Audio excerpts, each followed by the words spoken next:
Табиғаты тамаша болғанымен Бәйдібекте ресми демалыс орны тіркелмеген. Сондықтан төтенше жағдайлар қызметінің құтқару бекеті мұнда жоқ. Аудан халқы мен қонақтары Боралдай өзеніне шомылуға барады.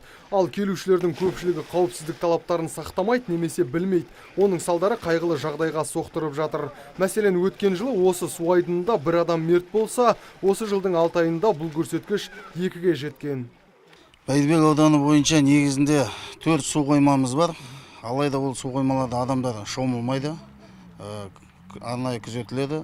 Бізде шомылатын орын негізінен осы Боралдай өзенінің бойында адам жиі демалады.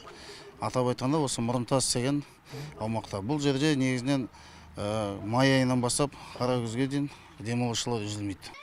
Құтқару бекеті болмағанымен аудандық төтенше жағдайлар бөлімі мәселені шешудің амалын тапқан. Олар жергілікті жастар орталығымен бірлесіп, Мұрынтаста кезекшілік ұйымдастырады. Үгіт-насихат тобы түсіндіру жұмыстарынан бөлек ауданның еріктілерін жинап, апта сайын өзен жағасында сенбілік жасайды екен.